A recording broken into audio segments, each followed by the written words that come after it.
Good afternoon to everybody. Good afternoon. Good afternoon.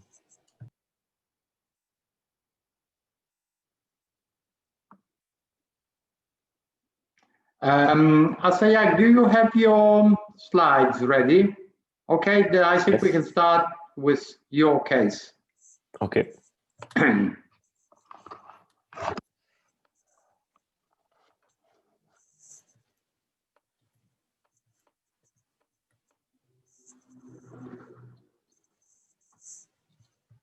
Is it good?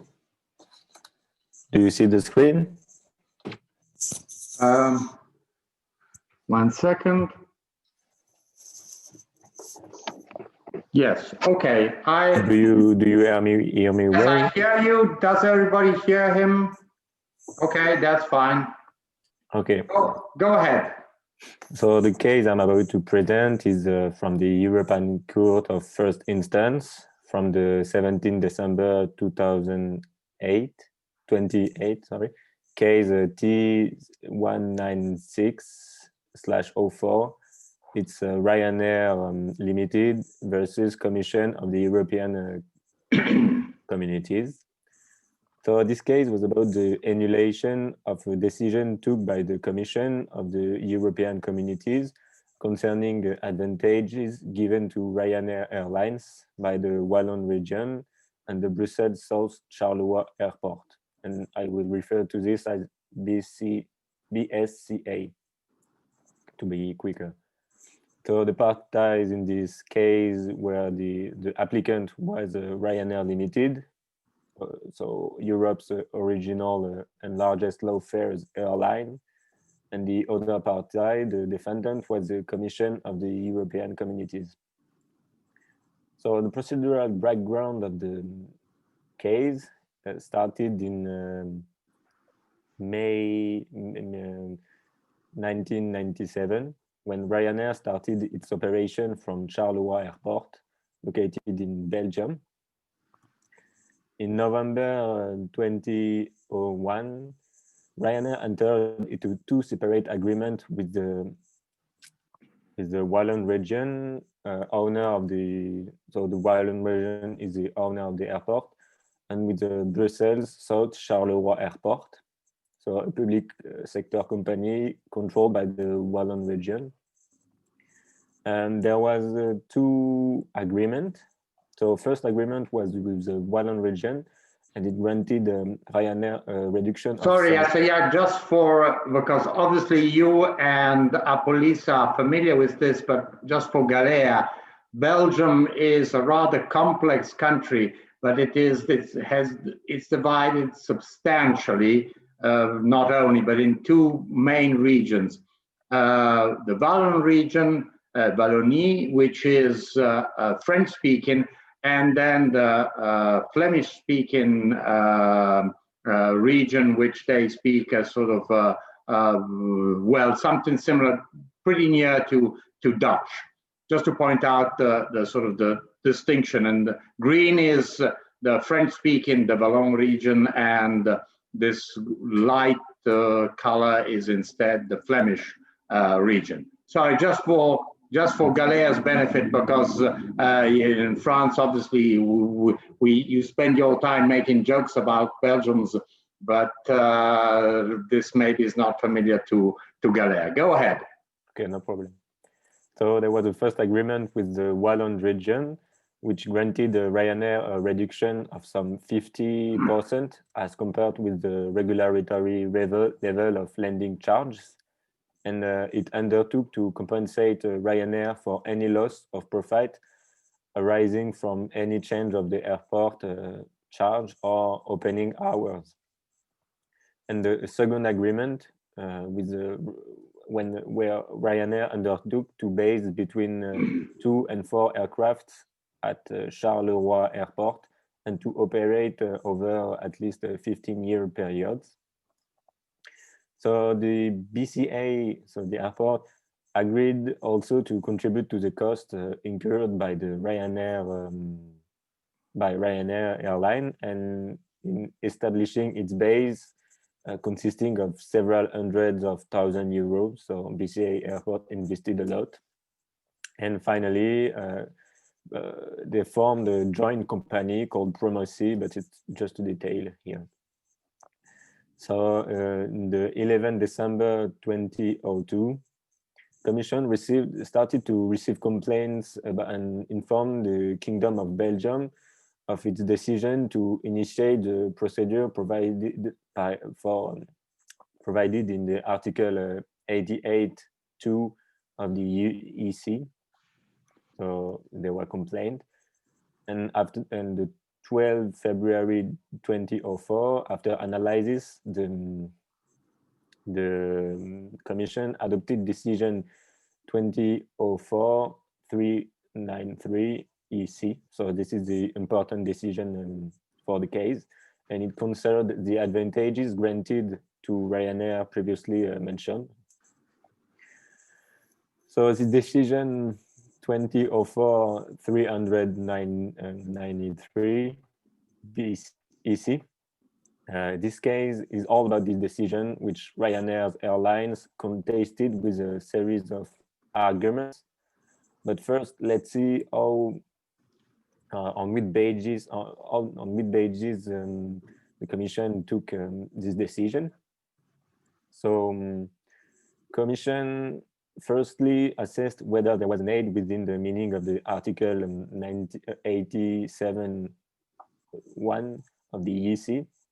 So to recall, it is any aid granted by a member state or through state resource in any form whatsoever, which distorts or threatens to distort competition by favoring certain undertakings or the production of certain goods shall, insofar as it affects trade between member states, be incompatible with the common market.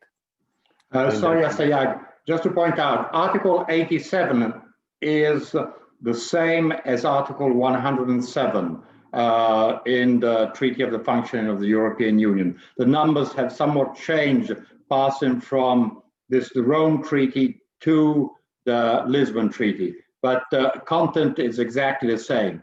Article 87, which was used for this decision, is exactly the same text that we find in Article 107 today in the Lisbon Treaty. Go ahead. Okay. So in that regard, the Commission assessed that the Walloon Region's activities of fixing the landing charge was not in the area of the private investor principle. And rather than that, the Commission established that the Walloon Region acted in an unlawful and discriminatory way by granting to Ryanair a reduction in the level of airport charges, which was not available to other airlines, and thus constituting an advantage within the meaning of Article 87.1 of the EC. So the answer was yes, this is a state aid. And the Commission also assessed that there was no private investor principle.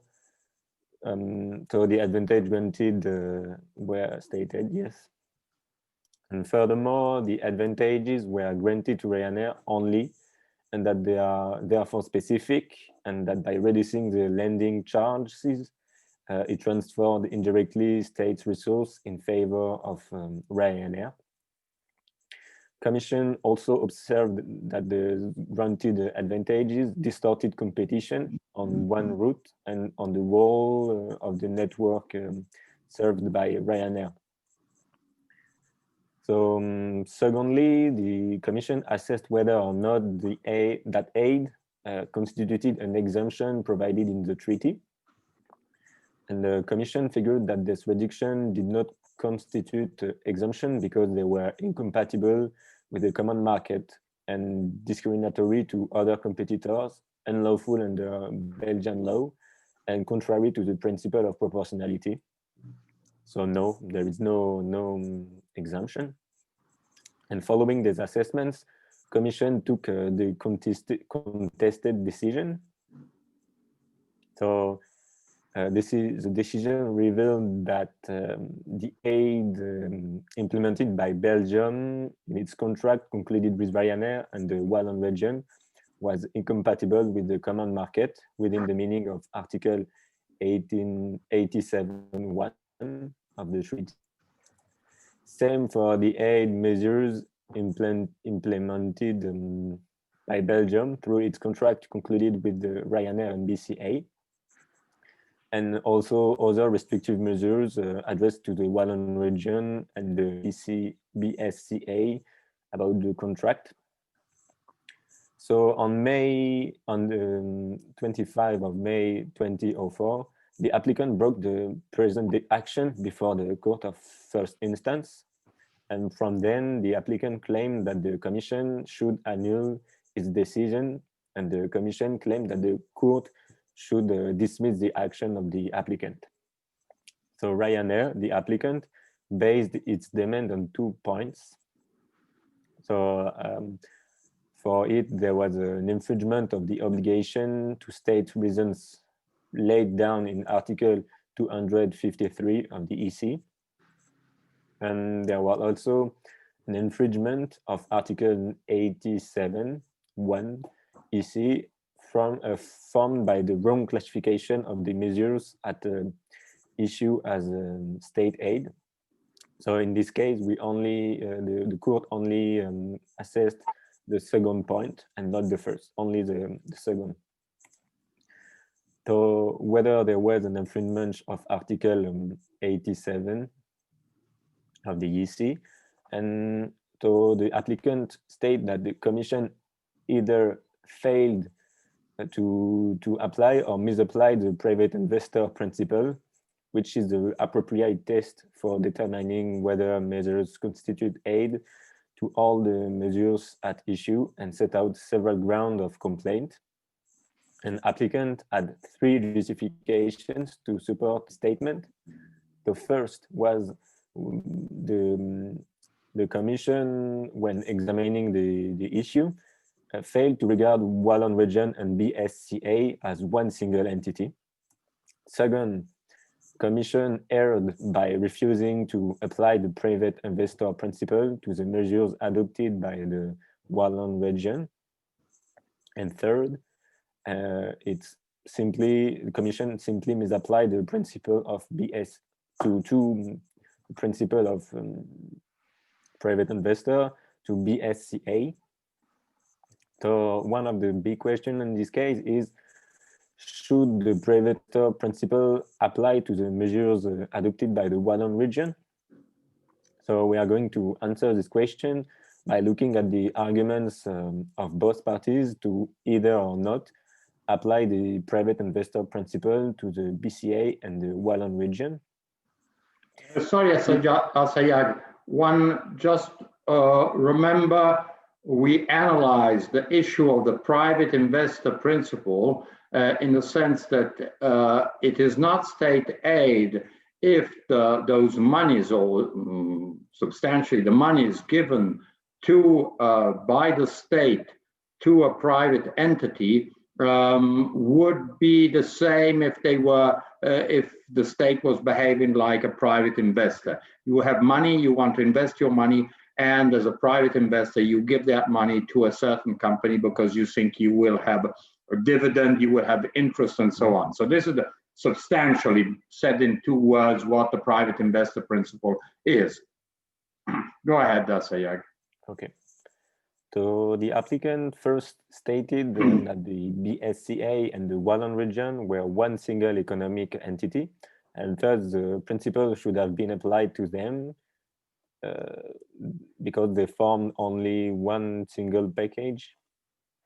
So first, the court assessed with the argument of the parties whether or not the existence of a single legal entity composed by Walloon region and BSCA.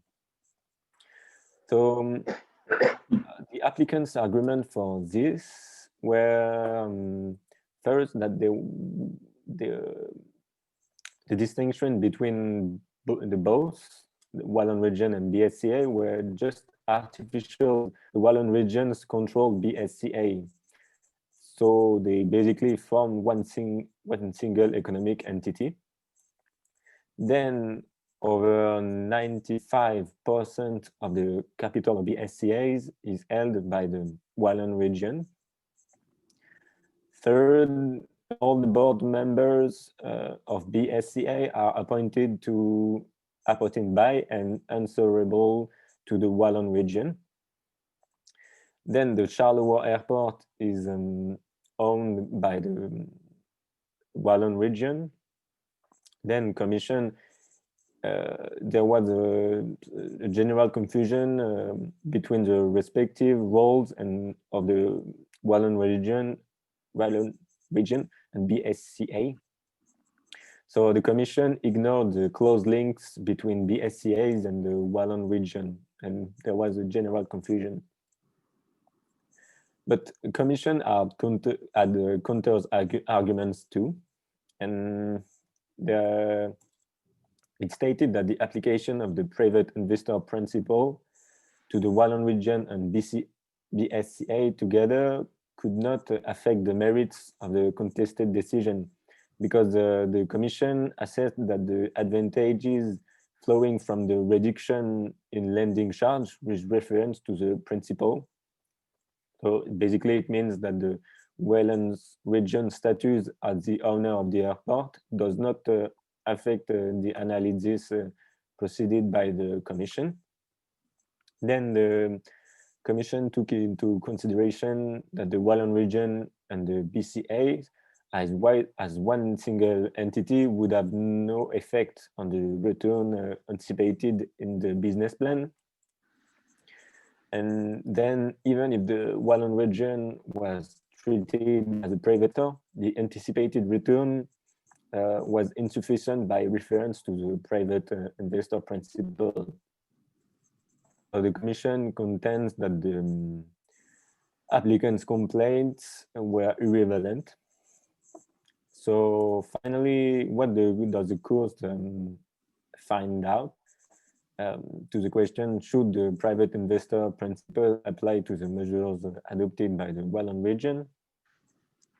Court stated that the SCA was a public undertaking controlled by the Walloon region, and that the Walloon region was the owner of the Charleroi Airport infrastructure, and that the Commission didn't envisage that the commercial transaction as a whole in order to determine whether the public entity, when applying the private investor test, so Commission should have examined all the relevant features of the measures and their context, including those relating to the situation of the authority of or authorities responsible for granting the measure at issue. So the court concluded that the Walloon region and BSCA should have been regarded as one single entity for the purposes of application of the private investor principle. And then there is a second question. Does the Commission should have applied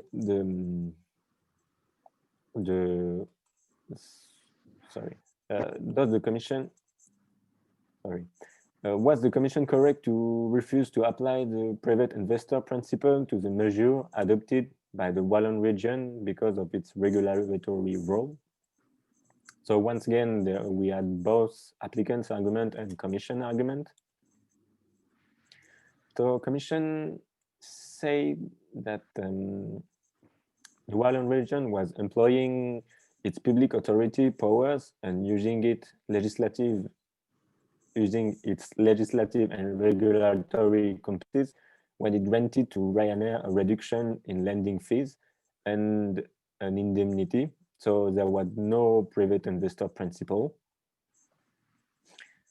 Yes, and such reasoning was contrary to the present case, because the private investor principle depends on the nature of the economic activity affected by the state measures.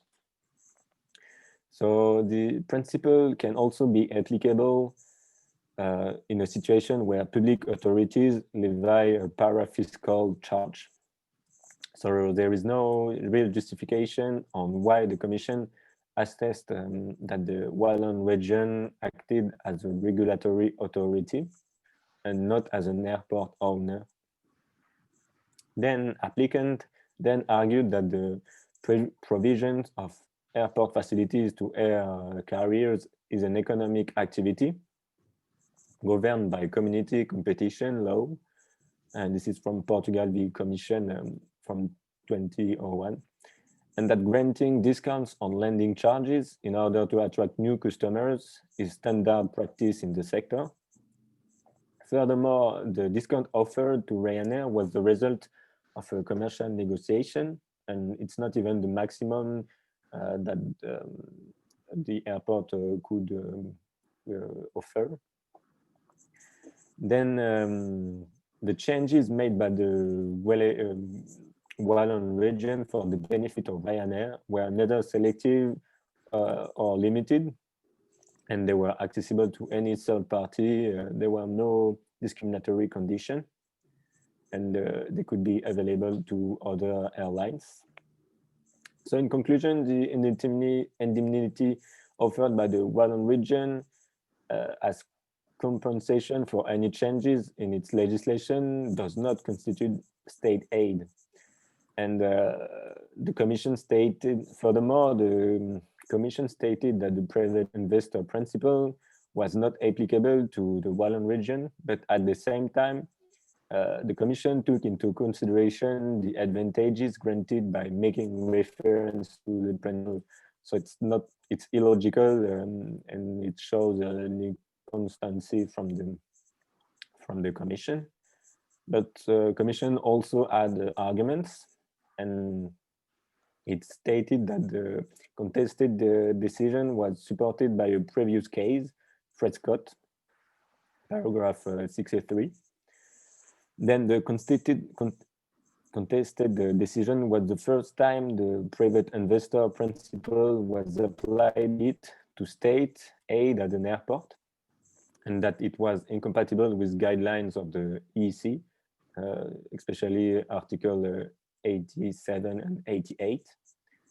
And furthermore, the state cannot act simultaneously as a public authority and as a private investor.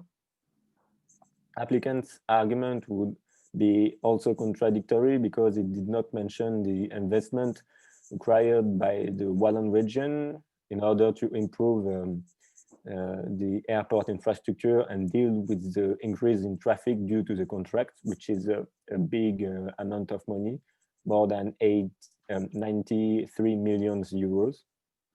And the Commission also took the view that the fixing of landing charges to obtain access to infrastructure falls within the exercises of public authority power, and it's in opposition to what the applicant argued, because indeed by granting a discount to Ryanair by means of contract, the Walloon Region acted neither according to the relevant law or within its competence.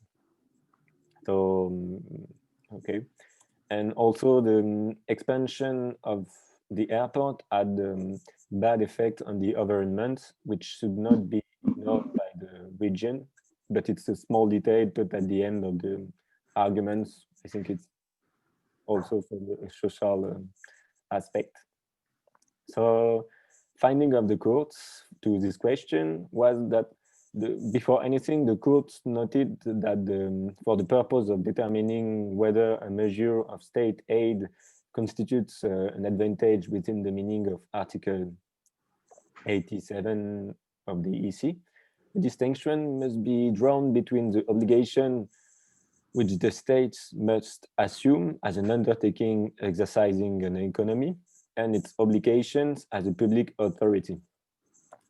So here, the court tries to determine whether or not the regulatory activities of the Walloon Region were economic activities or obligation as a public authority.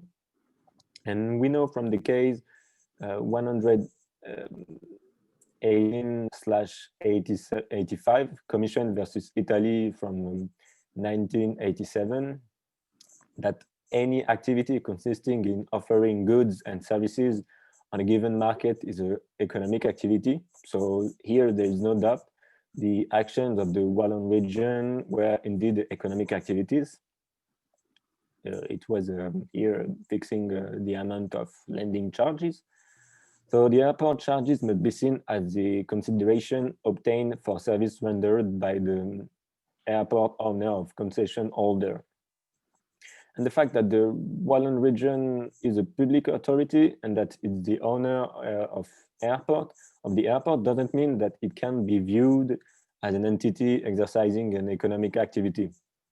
Because yes, the Walloon region, owner of the public airport, can exercise its regulatory activity and be at the same time a private investor. And furthermore, the argument that there are various methods of setting airport charge is not able of excluding application of the private investor principle to the advantages granted by the Walloon region. And also the Commission should have better differentiated between economic activities and activities of public authority. And finally, the fact that the Walloon region had regulatory powers in relation to fixing airport charges doesn't mean that they are incompatible with the private investor principle, since such a sham could have been put in place by a private investor. So the court answered yes. And so following all the counter arguments and the flaws in the Commission's argument, the court decided that the advantage granted by the Walloon region and BSCAs to the airline Ryanair were not stated because the private investor principle could have been put in place. And so finally, the court decided to annul the Commission decision 2004-393 EC of 12 February 2004. That's it. Okay, thank you, Asayag. A few questions. I mean, this decision was taken mostly on procedural grounds, but can you explain to the class what was the content of the agreement between the Walloon region and Charleroi Airport with Ryanair? What was the substance of this agreement? I mean, you spoke of landing charges. Can you go more in detail of the content of this agreement? Because I think this is very important to understand how the Ryanair model works.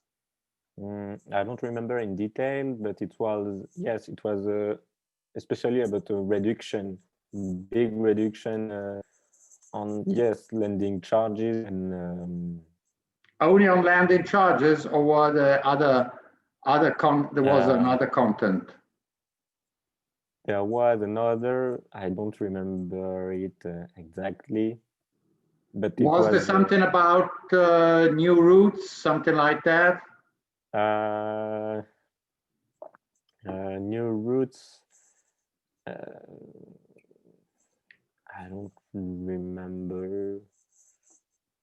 I mean, well, I suggest that you and the rest of the class have a look at the pages, well, 297. Route to Dublin. Substantially not in 297 of with the first page of the decision. And first of all, it says the Walloon region, in addition to changing the airport opening hours, which Charleroi, I don't, has anybody taken a plane from Charleroi? No. A police? Oh yes, Galère. Well, so you know everything about it. You know much more than Asayag and where were you going to? Brussels. Where were you going to? So from Malta to Brussels and from this to Malta. Oh, so you see, so Galea is a much more experienced traveler than you are. I mean, Charleroi Airport was nothing, did not exist. It was a strip, you know, used a little bit for private, you know, aero club and things like that. What is the problem is that Brussels Airport is a congested airport. It isn't, Brussels National is not very big airport. It is congested, has very high landing charges, because obviously if you want to land in Brussels, and you just think of all the people coming to Brussels for business with the European community. So it is, it costs, it is a congested airport. Ryanair says, hey, listen, I'm not going to go to Brussels National Airport. I'm going to go to a regional airport. And he calls this airport Brussels South. Now, as if Brussels South, as if one said, you know, that Malta is Rome South.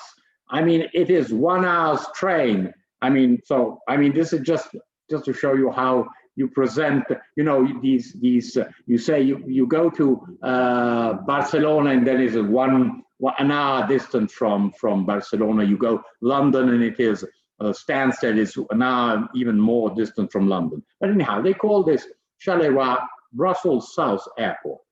And but this airport did not exist. It was doing no activity. So first thing saying, listen, prepare this airport for commercial flights. You don't have, this is not equipped for commercial flights. So opening hours, obviously, because if the airport is open only from sort of 10 o'clock in the morning to 5 o'clock in the afternoon, obviously Ryanair cannot operate. Then, granted Ryanair a reduction of some 50% as compared with the regulatory level of landing charges, and undertook to compensate Ryanair for any loss of profit arising directly or indirectly from any change by decree or regulation, therefore by legislation, of airport charges and of opening hours. So first of all, you say, well, I'm going to prepare the airport for commercial aviation. Then the second agreement is, and this is the big aspect of it, undertook to base 2 and 4 aircraft, between 2 and 4 aircraft in Charleroi. So there's an obligation by Ryanair, says, listen, from 2 to 4 aircrafts are going to be based in Charleroi. That means that they're commuting, because if, you know, one point is saying a plane is going to land at an airport and is going to leave. Other thing is saying, I'm going to have 2, 3, or 4, maximum 4 planes which are based in Charleroi, which means that they're continuously bringing traffic to Charleroi, bringing it and taking it and bringing it. And then they need, obviously, what do you need? You need maintenance. If they're based there, they need maintenance. You need a hangar, you need technicians, and so on. So it is a whole lot of collateral activity. So Ryanair has this obligation, and to operate over a 15-year period. So it is a long period. Say, it isn't it you come here, you see how it goes, and then you say, oh, well, there's no traffic here in Charleroi, I'm going somewhere else. No, you have an obligation for 15 years, which is pretty engaging. At least 3 rotations a day per aircraft. That means that there are at least rotations, means routes that the aircraft lands, takes off, and that is 2, and then returns, that makes 3. So this means that you are increasing, you want to bring traffic to Charleroi. Traffic means passengers. And it also undertook, Ryanair, in the event of its substantial withdrawal from the airport, to reimburse all or part of the payments made by Charleroi Airport. So if you move out, if you say, no, listen, after 5 years you've decided it's not profitable, well, you have to disgorge, you must repay the Walloon Region. Then, in exchange for this, so you see clearly it is a contract, it is an agreement between a public company, the airport, and the region. So I give you the Walloon Region, and the airport say, I will give you this. What does, or rather, what Ryanair says, I will give you this. What does Ryanair receive?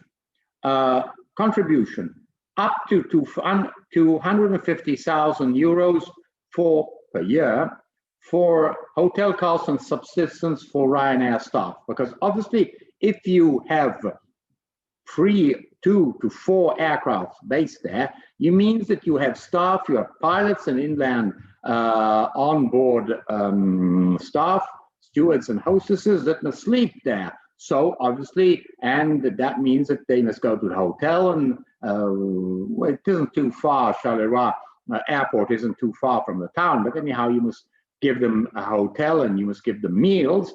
160 euros for each new route opened, up to a maximum of 3 routes per Charleroi-based aircraft. So you're saying you're encouraging new routes. Let's imagine that it was Charleroi-London, Charleroi-Frankfurt, or Charleroi-Madrid, and you say, well, for every new route, I will give you a bonus of 160,000 euros, up to a maximum of practically 2 million euros. Payment of 768,000 in respect of the cost of recruiting and training flight crew assigned to the new destinations served by Charleroi Airport. What does this mean? Saying, well, I want you to train people here in Charleroi to be pilots and to be crew. I mean, in onboard crew. So you that costs a lot, but you do it here for the planes that are here, that are based here. So, and I'm going to pay you 768,000 euros, and then a payment for 4,000, well, office equipment. Who cares about that? But just to point out that the agreement, it is surely a contract, and it is between the parties, and it shows a certain model. And this is after this decision, Ryanair boomed, because this model, what is the model of Ryanair? At its beginning, then it moved on to more somehow a mixed model. The Ryanair model was that of saying, I'm not going to go in a congested airport, I don't have slots. If I have to go to Heathrow, or I have to go to Charles de Gaulle, or I have to go to Madrid, or to Rome Fiumicino, I don't have slots. So, and it's very difficult for me to find slots, or I would have, you know, 1 slot, and that is not sufficient for me. I need lots of flights. Remember the model of Ryanair. Remember the 2 models, hub and spoke. There's a hub and then the spokes, and then the point-to-point model. Ryanair has a point-to-point model. It goes from one point to another. There's no hub in the Ryanair model. So you don't need a big airport. You need an airport. Passengers go from point A, departure, to destination, and that's it. So you don't have problems of connecting flights and doing a network of connecting flights. So the whole idea is you bring these low-cost passengers to an airport which is not as comfortable as a big hub airport, like because, like Beauvais? Yeah, typically France, Paris, you fly with Ryanair to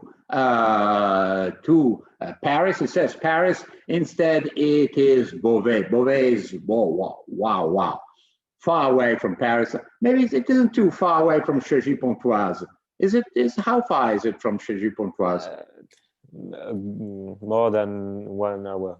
More than 1 hour. So, well, anyhow, it is Beauvais. I've never been there, but it's pretty far away, anyhow. But what is the point? Passengers do not have connecting flights. They're holiday makers. They go and they have a B&B in Paris. They go to Beauvais and then find a bus that takes them from Beauvais airport and takes them to Paris, and they go to wherever they have to go in Paris. So just to point out that the model is completely different, and but to do this, they must find agreements to equip airports that were not sort of equipped to receive commercial flights. And so the whole system, the Ryanair system, is that of I will go to your airport and I will use your airport if you pay me, because I will do a certain amount of things for you and I will develop your airport. Now, I would like to ask Asayag, but also the rest of the class, what is the advantage? I mean, private investor principle. What is the advantage for the Walloon region and for the manager, the airport manager? What do you see in this model? It can bring more tourists and more attraction to the region. And also, if the Walloon region invests in the establishment of Ryanair in the airport, it can have shares in it, and then if it works well, it can give investment back and with interest. Yeah. The point is this: one should see this as an investment in which there are returns. First of all, there are returns because clearly if you have passengers, I mean, yes, there's a 50% discount, but 50% of one passenger, or 100% of one passenger, if there's only one passenger, means nothing. I mean, just imagine Charleroi was just doing some charter flights. So every now and then there was a charter flight that flew from Charleroi to some destination for the holidays. Very minimum, but if instead of having 100 passengers paying €1 per passenger, so 100, you have 1,000 passengers and you give a discount of 50%, that means you have 500 euros as for landing charges. So just to point out that, and for airport charges. So just to point out that the more the traffic of people that are coming and going to Charleroi increases, this has beneficial effects for the airport. Then it also means that this starts being business. You start renting shops inside the airport. You need obviously people who want a cafe, they want a restaurant, they want they want to buy whatever they want to buy, and therefore the Charleroi airport starts, because there are passengers that are there, starts renting the space. So you see that there's a significant economic advantage of the airport, because before it was non-existent, it was doing practically no activity, a few charter flights and a few cargo flights. Now it becomes an airport. Well, it's not very big, not very posh, but anyhow, it is a regional airport with its facilities. Then you have all the further elements, because clearly if you have an airport, this means that you start, people have to work in that airport, so you give employment, and employment means that they pay taxes. There are enterprises that start being created around the airport. Why? Because it is very, I mean, Charleroi, I tell you, it's practically 1 hour's train from Brussels.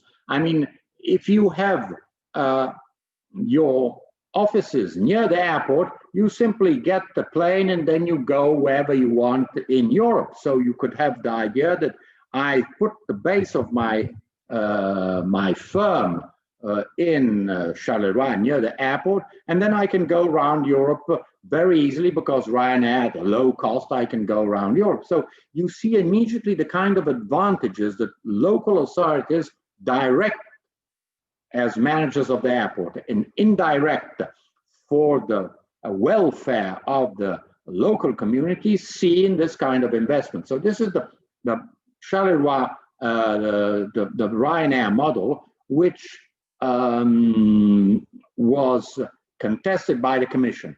Just to point out, because I mean, we lawyers, we have to have a critical view. I mean, sort of, why did the Commission take this? You pointed out in one of the slides, there was someone complained with the Commission. Who complained with the Commission? Obviously, Brussels National Airport complained. With saying, "Hey, they're taking away the clients. The passengers are taken away from which should land. Airlines, flights that should land in Brussels National, they land in Charleroi." And the major airlines, European airlines, big airlines, started complaining, "Hey, listen, here we have this low cost, that is, we've kept it out of big airports because there are no slots, so we've kept a competitor out. This competitor has outskirted us using these regional airports, but using it on a rather fancy scheme with the local authorities." So you find Brussels Airport that says, "Oh no, I don't want this," and Brussels is Flemish region. So there's also some kind of, quite a lot of conflict between the two regions, the French-speaking region and the Flemish-speaking region. And secondly, the airlines, the flag carriers saying, "Hey, but Ryanair is still going to take up passengers that want to go to Brussels, instead of buying expensive ticket on our flights, they will go a low cost to Charleroi, then they don't care, they'll spend an hour on train to go to Brussels." So it is interesting to show that the Commission was somehow pushed by big economic players. First of all, Commission is in Brussels and the Brussels airport is there, so it somehow has, it is easy for it to have access to the Commission, and then these big airlines, flag carriers that have a very powerful lobbies. But anyhow, the tribunal, the Court of First Instance, just to remind you, and for those who have not done EU law, when you have a preliminary question, you go to the Court of Justice. When you challenge a decision by the Commission, you go to the Court of First Instance, and on appeal, you go to the Court of Justice. That's to show you why this case was brought in front of the Court of First Instance. Anyhow, the Court of First Instance, mostly on procedural grounds, swept away the decision of the Commission. The Commission did not appeal this decision, and as a matter of fact, what did it do? It somehow implemented the principles set out by the Commission by the Court of First Instance in a regulation, which we shall see in a moment. It's where, sorry, I stopped the other day.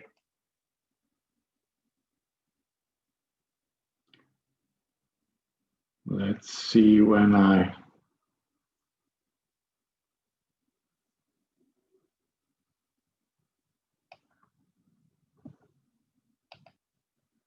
Okay.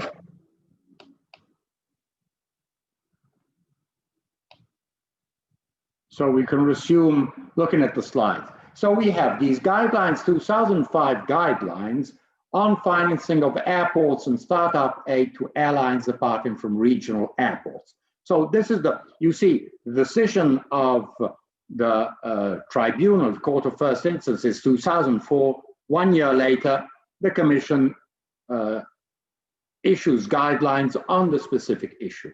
So they have been taken after Charleroi cases, and the Commission starts saying, considers the key features of air transport, acknowledging that many airports have been transferred from state to regional control, in some cases to be operated by public company or even to the public sector, private sector. This means that the fundamental organizational changes have occurred not only with regard to the active interest of private investors in the airport sector, but also a change of attitude on the part of public authority regarding the contribution of private investment to airport development. So clearly, when you shift, the control is shifted from a national authority or regional authority. The regional authority obviously is looking at interest of that region, using the airport as an infrastructure useful to develop for the development of that region and for the general welfare of its citizens. Clearly, why should your citizens go to a distant airport to take 1 or 2 hours train to go to the main airport when they could use an airport nearby? So you see, this is also a political move. You're saying the airport is nearby, you don't have to go far away. So these elements have led to greater diversification and complexity of the functions undertaken by airports. Once upon a time, the airports were mostly national airports, one main airport, a few airports in the country, but they were few airports. Now, with the development of regional airports, the airports become many, many more. So here, these are the guidelines that speak in the Commission guidelines. It is necessary to distinguish between large airports, substantially the hubs, and small airports, often still owned and operated by public authorities in the public interest. Key factor in state aid's assessment. There are several different levels of competition between the different types of airport. Now, this is, as you see, and we somehow saw this element coming out in the case presented by, I think it was Apolis who presented the Portuguese, the Commission versus Portugal. The Portuguese government said, hey, but there's competition between Madrid and Barcelona. So just to point out, that was a pretty early case, but here you see the problem of competition between airports, which is very important because clearly there's not much competition between Rome and Madrid, but there is competition between Paris, Brussels, Amsterdam and Frankfurt for international flights. You want to go to China, where are you going to take your flight? You're coming from some place which does not have direct flights to China, where do you go to? So you see, especially for international flights, intercontinental flights, well, airports are competing with one with another. So major international hubs are competing with similar airports in all the transport markets concerned, with the level of competition depending on factors such as congestion, existence of alternative transport, or in certain cases, with large regional airports. So you see, the issue is competition between airports. We have been looking mostly at competition between airlines. Here we're looking at competition between airports. Large regional airports may be competing not only with other large regional airports, but also with the major community hubs and land transport, especially if there's high quality land access to the airport. So you could have just, let's imagine, they're held by the same authority, but our French students are familiar. You have two airports, Orly and Charles de Gaulle. Orly was the historic airport of French airport, or rather after the end of the Second World War till the early 70s, for at least for nearly 25, 30 years, it was Orly, and which is on sort of southwest of Paris. And then you have Charles de Gaulle, was created in the early 70s, which is northwest of Paris. So hypothetically, these two, if they were not controlled by the same authority, these two airports could be somehow competing one with another. Charles de Gaulle, very big airport, international airport. Orly, mostly domestic airlines. So if they were controlled by two different authorities, they could be competing one with another. Small airports do not generally compete with other airports, except with some cases with neighboring airports of a similar size whose markets overlap. I mean, in northern Italy, you find there's an airport in Venice, then there's an airport in Verona, then there's another airport in Bergamo, and then an airport in Milan, and then an airport in Bologna. Well, you see these, you have four airports, Milan, Linate, central, which is a pretty big hub, not as big as Malpensa, but then you have three small airports, Bergamo, Verona, Venice, and Bologna, who are somehow competing for traffic for northern Italy, not meant to go to Milan, but meant to go in northern Italy, at least from Milan to the east of Milan. So just to point out that this is, you can see these airports are somehow competing one with another. So we see four categories of airports. We've somehow seen these indication before when we were looking at liberalization of ground handling services. Category A, large community airports with more than 10 million passengers a year. Category B, national airports with an annual passenger volume between 5 and 10 million. Category C, large regional airports with an annual passenger volume of between 1 and 5 million. Category D, small regional airports with an annual passenger volume of less than 1 million. Just want to see if I put a slide here. No. Then I'll find the slide which shows the size of airports, at least in 2019, throughout Europe. And we see the biggest airport was Heathrow, London Heathrow, and then we see then Paris, Amsterdam, Frankfurt, Madrid, big, very big, large community airports. Now, this is very important because we see that these guidelines, which are set by the Commission, are tailored to the size, to the dimension of the airport.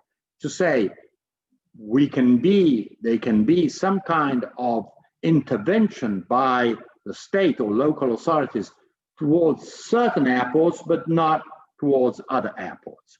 So this is just to show large community airports, international, transatlantic, intercontinental flights, very big hubs, more than 10 million, national airports, smaller, regional, large regional, and then small regional. So the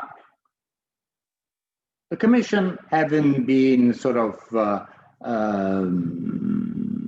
lost its battle in front of the Court of First Instance of the European Union, acknowledges the central role of regional airports because the increased use of regional airports is an asset in combating air traffic congestion at the major European hubs. More access points for intra-European flights increase the mobility of European citizens. Developing these airports also helps develop the regional economies concerned. So, I mean, this is the substance of the issue. You have a congested airport in Brussels, there's no more slots, it costs a lot to enter this. And so you're taking you're reducing congestion in Brussels. You're allowing Michela Galea to fly from Malta to Belgium. Otherwise it would have cost too much to fly. It would have cost much more to fly from Malta to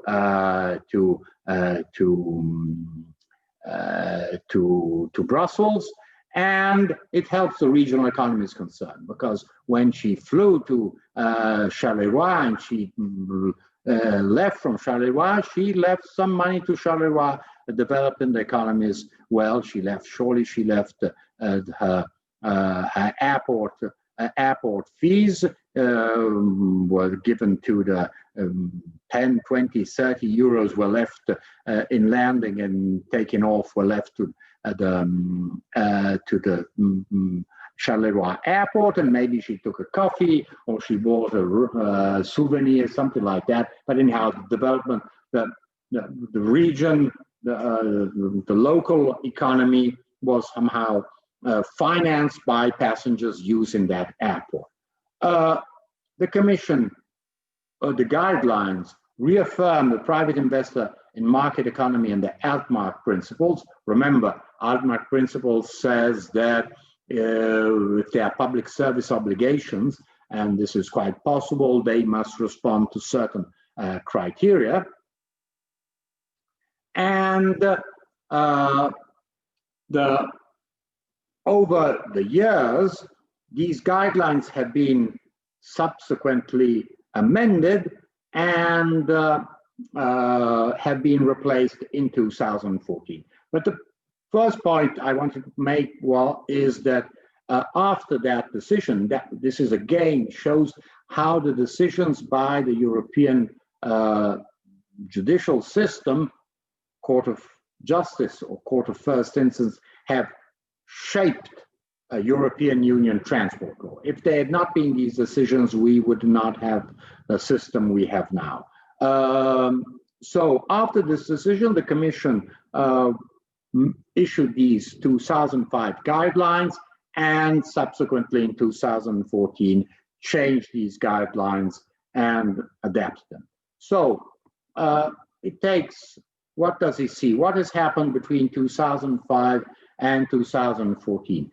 Many regional airports have been set up, often duplicating airport capacity at local level, while in large hubs, congestion problems have arisen. So it says, well, yes, we have regional airports, but these regional airports have not solved the problem of congestion. Why? Because when you have 1 billion passengers traveling every year, well, you have a problem of capacity. And people are not only taking point-to-point flights, but often they say, hey, we could fly, why don't we go holiday in Morocco or holiday in the Aegean Sea, or we go, why don't we go to the Caribbeans or go to the US or go to China? So people are traveling more and more, and therefore the amount of passengers increases, and this brings obviously to congestion of hubs where you have international flights leave. Landscape of airport activity has evolved. They have become a new market. So this is interesting, with half of their revenue stemming from non-aeronautical activities. When you go to a big airport, you see that is like a shopping mall. You find the Valentino, Gucci, Louis Vuitton, whatever you find. Before you find your gate, you pass through 50, 60 shops selling everything, brands, anything. You find liquors, chocolates, cigarettes, clothes, jewels, and so on. And this brings enormous amount of money to the airport because these are typically non-aeronautical activities. They rent the space for the shops, obviously the parking lots, and so on. Just to point out that this is typically non-aeronautical activities. So the airport, you must see this as not simply as providing services for transport activities, ground or flight activities, but generally commercial activities which are quite unrelated to transport per se, and are increasingly in the hands of private companies. Typical example, Fiumicino Airport, Ciampino Airport, which are in the hands of Benetton family. While still predominantly publicly owned and managed, airports across the Union are currently witnessing growing involvement of private undertakings. 77% of airports were fully publicly owned in 2010, while 9% were fully privately owned. So this is just to show that obviously if there's lots of money to be made in an airport, you see an airport as a profitable business, you say, hey, why? I would like to put money. Why didn't you? So the state says, I can make my money, is what Asayag pointed out. I do a public company, I put the shares and I sell shares, because if it is a profitable business, people will want to invest in my company. I hold the control of the airport, but I can attract investors who are willing to put money in. So I don't, when I have to build a new terminal, when I have to build a new runway, well, I ask the shareholders, private shareholders, say, you put the money. I'm not going to put it, you put the money. So just to show you that this is the logic of when airports become a profitable activity. Then, as regards airlines, concentration has stepped up. Some flag carriers have run into difficulties. Typically, at that time, well, Sabena, which was a state-owned company, wound up and went bankrupt. Now there's no longer a state-owned Belgium airline. There's a private company, Brussels Airlines. And the low-cost, low-fares model has developed successfully. So, and not only we find Ryanair, EasyJet, Wizz, and other companies like that, Vueling, but also flag carriers have created their own low-cost airline, Hop for Air France,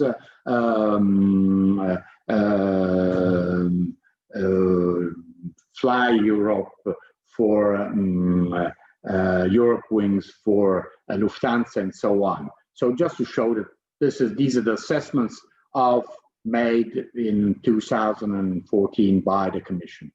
And the greatest proportion of public ownership occurs for smaller airports. Why? Because these are under the control of local authorities, which often rely on public support to finance their operations. And this kind of airports typically apply prices not determined by market considerations, but by local or regional considerations. So what is the policy? Clearly the policy of a regional authority, the Walloon region, but it could be the Emilia-Romagna regional authority for Bologna Airport, or the Puglia region for the Brindisi Airport, just to point out, it doesn't change whether we are talking of a region, Italian, French, German, Polish. I mean, the policy of local authorities is to develop the infrastructures in that region. So the application of state aid rule to the airport and air transport sectors constitutes part of the Commission's effort aimed at improving competitiveness and growth potential of the Union airport and airline industry. A level playing field among airlines and airports in the Union is paramount importance. So the objective of the Commission is that of somehow trying to set some rules for what concerns mostly small airports, and to avoid that there's some kind of unfair competition between certain airports and other airports. We shall see how this works. So,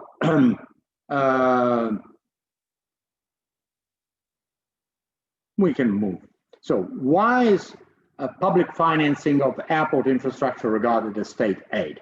So, first of all, state aid rules apply only when the recipient is an undertaking. We have seen that airports, we've seen the Commission versus Portugal and the Ryanair case, that airports are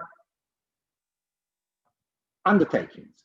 Undertakings as entities engaged in an economic activity regardless of their legal status or ownership and the way in which they are financed. The fact that Charleroi Airport is controlled, is 95% of its shares are held by the Walloon region, is quite irrelevant. Is it selling?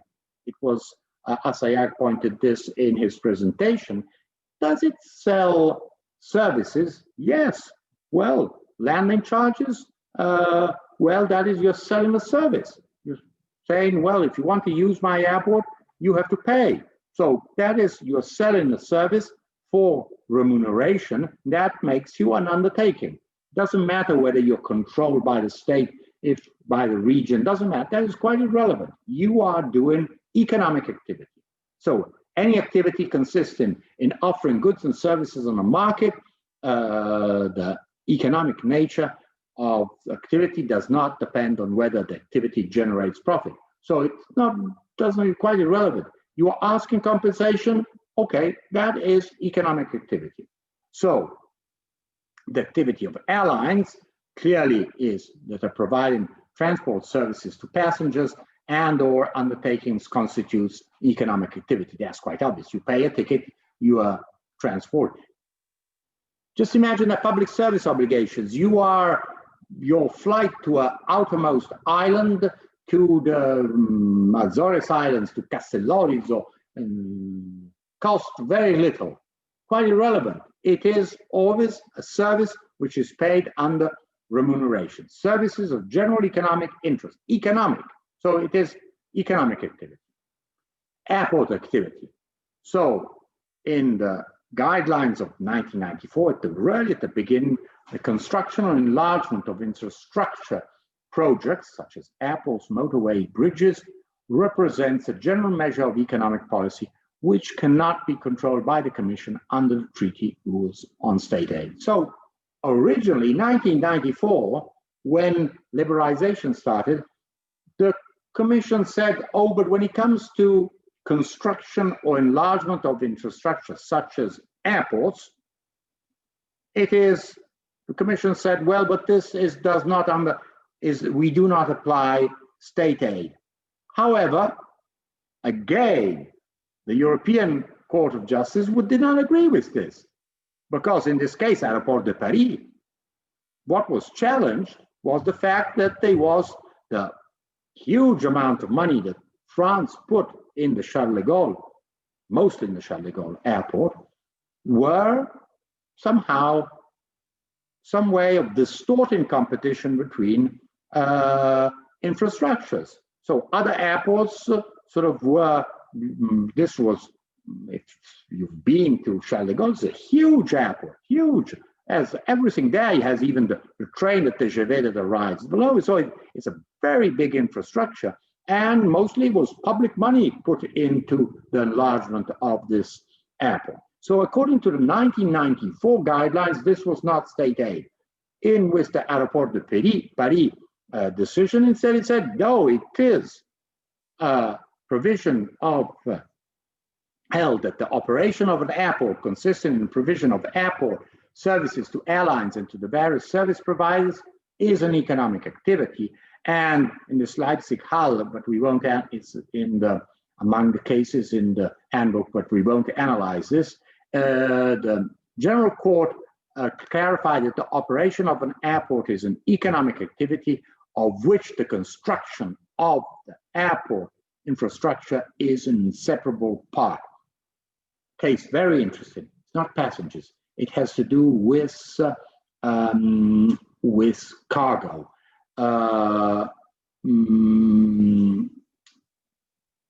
One of the main private couriers, I don't remember if it was FedEx or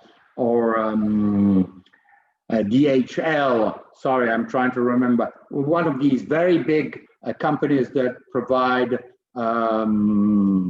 delivery of mail and so on, wanted to do a European hub receiving its goods, mostly mail, from the rest of the world, and wanted to do a European hub. And it said, oh, I'll do it in Leipzig. Leipzig was at that time just after the unification of Germany, so it was pretty derelict airport, and they applied the same idea as Ryanair, only they applied it to cargo and mail transport. But they did not. The Leipzig airport was too small, and for the jumbo jets of FedEx or whatever this company had, it was too small, and you could not use jumbo jets. So they had to open up a new runway, and the region said, well, I'll put the money. And so the issue was, is this state aid? Open a new runway, is it a state aid or not? And the Court of Justice says, yes, it is state aid. So public support for these activities, both airlines and airports, may constitute state aid in the meaning of Article 107. So it all falls under Article 107. Do all measures related to airport infrastructure fall under state aid rules? No, no. We shall see. We must do some distinction. So in these two cases, Aéroport de Paris and Leipzig-Halle, the EU courts confirmed that not all activities of an airport are necessarily of an economic nature. Activities that normally fall under state responsibility in the exercise of its official powers as a public authority are not of economic nature. What are these? Air traffic control. We've seen issue of sovereignty, customs, controlling customs, whether you're importing, you're coming from abroad and you're importing something that has to pay duty. Firefighting activity, obviously this is public interest. And activities necessary to safeguard civil aviation against acts of unlawful interference. Just think of security controls, security checks, and so on. So this says these are not of or sort of guards going around policing the airport, avoiding that people can get on the airport ground. So these are not within the scope of state aid rules. So the public funding of such non-economic activity does not constitute state aid, but should be strictly limited to compensate the cost and may not be used to finance other economic activities. Remember the notion of cross-subsidization. Clearly, every airport needs firemen, firefighters, according to the size. There are very strict rules. According to the size of the airport, you have a certain amount of firefighting equipment, a team of 5 or a team of 50 or a team of 150, depending on the size of the airport. It must be always there, constantly there to somehow control what is, or to intervene if there's some kind of problem. So it isn't that the state can pay, gives enormous amount for this kind of, for these activities, and then the airport cross-subsidizes it and uses it for other economic activity. So just to point out that this is, you cannot use the monies you receive for this public official powers exercise, you cannot use it for economic activities. So this is the first point. Then, under which conditions is public funding of airport infrastructure considered free of state aid? So here we have a state, so there's an airport, this airport needs to be renovated because it's old. It is no longer adequate for the transport. It was built 70 years ago, it's been used very little, and now we must adapt it. So what do? Is the money that the public authorities, local authority puts in the airport, is this state aid or not? Public funding granted to an airport manager is considered free of aid if in similar circumstances a private operator, having regard to the foreseeability of obtaining a return and leaving aside social, regional, and sectoral consideration, would have granted the same funding. So we've seen the private investor principle. So this assessment should in principle be based on a business plan taking into account available information and foreseeable developments at the time when the public funding was granted. Public funding granted in circumstances which correspond to normal market conditions does not involve state aid. So when there's a private investor principle, someone that is putting money in an airport because this investor feels that the investment will be remunerated, well, this is not state aid. Just to keep in mind when it says here, leaving aside all social, regional, policy, and sectoral considerations. Now, this instead is of vital importance when it comes to regional airports. When it comes to the big airport, main airport, Rome, Paris, London, Frankfurt, Madrid, well, it's not, we can set aside social regional policy considerations, but when it comes to regional airports, these considerations are very important. So, main member states grant state aid to finance infrastructure investments in at airports. Yes, but we see only according to the size of the airport. So if a genuine transport need and positive externalities for a region is positive externalities are exactly social benefit, welfare. Charles de Gaulle Airport brings money not only to the owner of the airport, but to the general economy of that region. And so it is completely indirect. It means more people that are employed, more skilled workers, general welfare. That is a typical positive externality.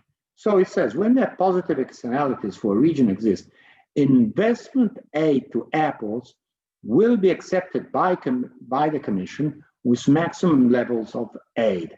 So you must present, it isn't automatic.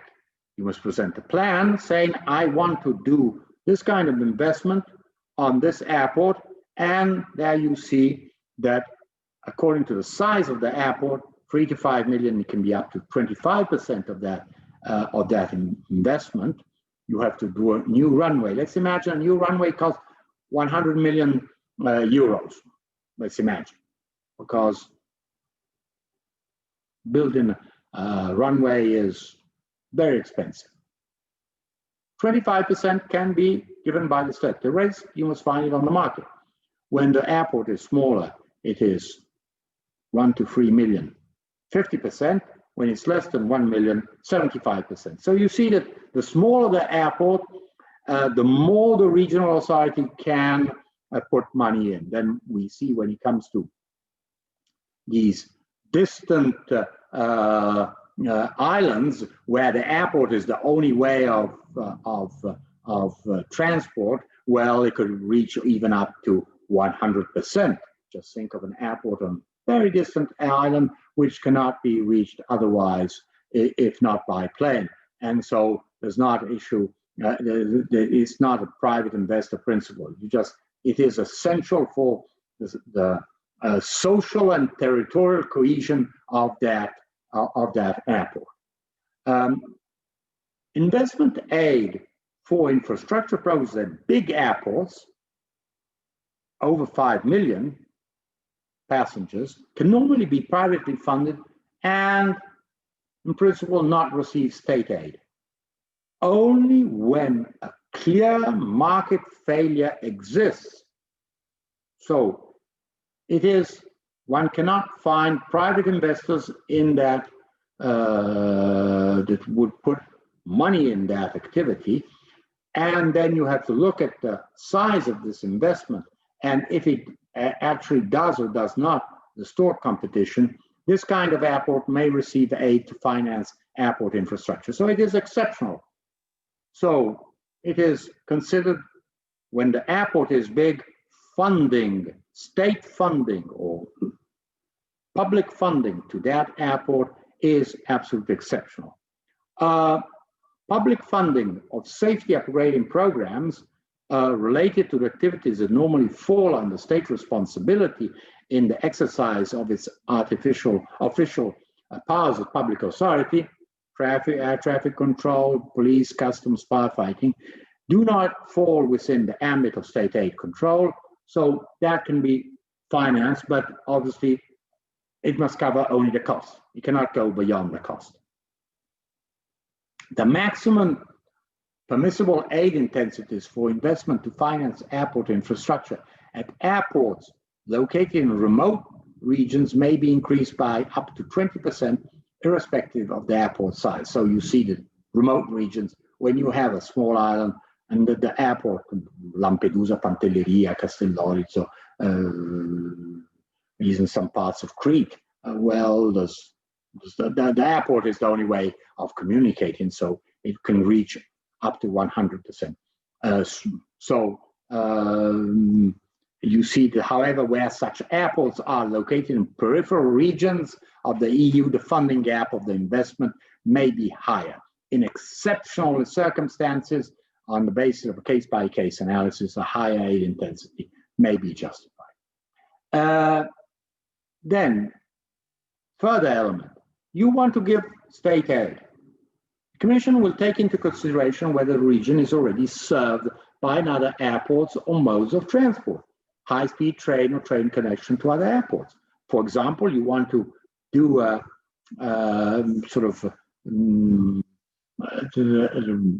bigger airport in Lyon, France, and well, say, hey, listen, why? You have a TGV, high-speed train. Well, you can take you to Paris in 1 hour, takes you to Marseille in an hour and a half. Why do you want to enlarge your airport? Why does the Saint-Exupéry airport in Lyon must be enlarged? So the alternative way of transport. So, and this issue of growing competition between high-speed trains and airplanes is very important.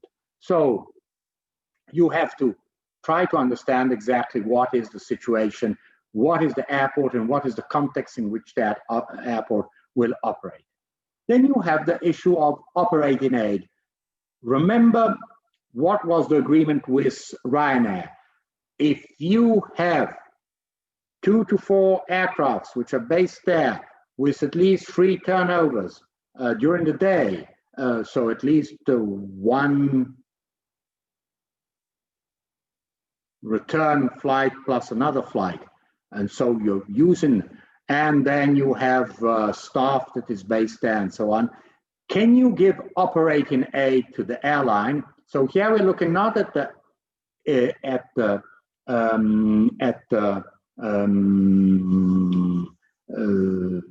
so much as the airport itself, but the relationship that there is between an airport and airlines. So operating aid to make them operative. So regional airports for a transitional period of 10 years can use state aid to cover their losses. At the end of the transitional period, all airports should in principle be able to cover operating costs. However, smaller airports with up to 700,000 passengers can benefit of operating aid without transitional period. So we have to try to understand what is again the size of the airport. And again, we should look at the issue of whether these airports are entrusted with public service obligations, and therefore what is the kind of who is operating these services if they are doing it under compensation. And here, look at the second bullet point. Arrangements between airports and airlines are free of state aid when a private investor operating under normal market conditions, that is a private investor, would have accepted such terms. The most relevant criterion to assess this are the ex-ante profitability prospects over the expected duration of the arrangements. Just think of Charleroi. Charleroi was had practically no passengers and had 1,000 euros per year of landing charges, nothing. He said, well, I'm bringing Ryanair here, well, but I will have lots more, I will have much more landing charges, lots of more passengers and so on. And so I have expected profitability of the airport. The airport now is not profitable, it will become profitable. So I do a plan, actually, presently I have, let's say, 50,000 passengers per year, and I expect to have, at the end of 10 years, I expect to have 2 million passengers. So, well, that is a great increase in traffic in Charleroi. So I do calculations, I say, well, it is profitable to increase the number of passengers that are landing in Charleroi. And here we go into the specific kind of agreements that we saw between Ryanair and Charleroi Airport, but these agreements are placed on a more general basis regarding any airport, any airline. So, first of all, justified price differentiation, including the marketing support, rebate and incentive schemes, is a standard practice in the aviation industry as long as it complies with the relevant competition and sectoral rules. We saw it with the Commission versus Portugal. We've seen it also in the somehow Aer Lingus case. So, startup aid. Airlines departing from airports with fewer than 3 million passengers, so we see that Charleroi have nowhere near 3 million passengers, can receive startup aid for up to 3 years for increasing the connectivity of a region by launching a new route. So there was 15 years, here we have 3 years. So it's startup aid, so it is limited. It's not indefinite, it is 3 years. The aid may cover maximum 50% of the airport charges and should be allocated on a non-discriminatory basis. What does this mean? That you can slash exactly what happened in the Charleroi case, you slash airport charges by 50%. So I'm telling you, giving you a discount, and obviously must be based on non-discriminatory. Anybody else that accepts those conditions to set up a line, a route to Charleroi, well, or to one of these airports, well, must have the same discount. So it cannot be discriminatory. An ex-ante business plan should be show that the route will become profitable after startup period. So this is also an issue of showing the business plan. And the absence of a business plan for a route, the airline must provide an irrevocable commitment to continue operating the route for at least the same period as the one during which it receives startup aid. So 6 years. So you see that you can receive somehow airports may grant reductions to airlines, mostly low-cost airlines, to open up new routes, but under certain conditions. Social aid of social character must be effectively granted for the benefit of the final consumer. The aid should in principle cover only certain categories of passengers travel on the route, except for routes linking with remote regions. So obviously this is the issue of social aid, which is reduced reduced rates for passengers flying, for certain categories of passengers. Just think of minors or people, old age pensioners, and so on. So you can think that this is social aid. There's also an indirect way, maybe we'll see it later on. You are the local authority. What does local authority do? One of the main issues of airports, of regional airports, is connectivity. How are these regional airports connected to the rest of the land network? Is there a motorway? Is there a railway nearby? So if there's not, if you arrive in the middle of nowhere, Stansted Airport, and it is very difficult to reach Stansted from Stansted to London or Luton to London, well, if you start creating a motorway or railway that brings directly, very quickly passengers from this remote airport to the main railway line or the main town, well, this is not good. This is something different. We're talking of some other kind of aid, which obviously helps the airport, but is not considered, doesn't fall within the sort of aid of the prohibited state aid. You're simply building a motorway, and therefore, if you're building a motorway, it is part of the, there's no problem of competition. You're just simply increasing mobility in that region by building new motorway or new railway. Then we have aid to financial difficulty, and we can stop here for today. Now, 1 second, just me close here. Are there any questions for, is it sufficiently clear? Have you any questions to Asayag or for what presentation of state aid guidelines, or rather Commission guidelines to state aid to airports and airlines? No questions? Okay. Then what I will be doing is sending you over the weekend, I'll be sending you the slides of these lessons. And next week we have Galea presenting the Commission versus Denmark a case, and we shall be able to analyze that, the issue of open skies, and we should see. It's interesting because it shows us the role of freedom to provide, one of those freedoms, fundamental freedoms, freedom to provide services. So that is the core of the decision of the European Court of Justice in that case. The freedom to provide services throughout the European Union, and we shall also see it as the external expansion, how the European Union tries to expand its activity, its control, its lawmaking activity well beyond the borders of the European Union. But we'll see this next Wednesday. Okay. Thank you.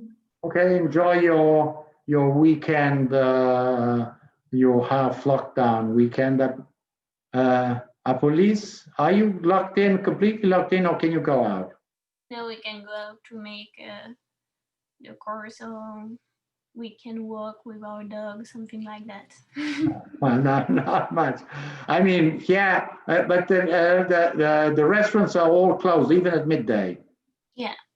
While in Rome, they're still open, at least at midday, they're open. I don't know. I mean, Sayag, if you want to go to a restaurant this weekend, I suggest you go Saturday, tomorrow, or Sunday, because I don't know what's going to happen next week. So maybe we're going to be in the same situation as France. So maybe we'll have a lockdown of restaurants and also at midday. So if you want to go to have a pizza or something like that, you better do it this weekend. Okay, but we know that lockdown fully. There is going, if they lock down completely, there is going to be a lot of demonstration, I think, a lot of contests. Well, a lot of protests. Well, maybe, yes. Just for the curfew, there were a lot of... yeah, but I mean, Italy is a big country, 60 million inhabitants, and, you know, if only a few thousand sort of go on the... Well, it's not. I don't think that is very significant. Clearly, this does not mean that the fact that people do accept this and do not protest does not mean that it is not serious. It is very serious, undoubtedly, but I would not measure the sort of certain reactions which are mostly very politically extreme right or extreme left, very small groups. I don't think that is indicative, shows anything. The problem is that, well, Spain is in this condition, France is that condition, Germany and Italy are more or less in the same condition, and we have to try and see if the measures adopted in these various countries are effective or not. This is the problem. I think all citizens, whatever your country is just you ask yourself if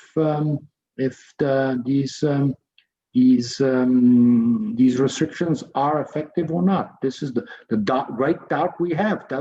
Will they bring some results or not? Because if they don't bring any results, well, you might as well just simply go and pray, and that's it. And hope that some miracle happens. And do a procession. Once upon a time, until the 17th century or 18th century, when there was sort of plague, and you had the people going around and praying and doing processions, religious processions, asking for the end, for the intervention of the Almighty or the saints to stop the pandemic. So just to point out We're still trying to understand what we can do, but this does not have to do with the art class. So enjoy as much as you can your weekend, and we reconvene here on Zoom platform next Wednesday at midday. Goodbye. Bye. Bye. Thank Bye. you.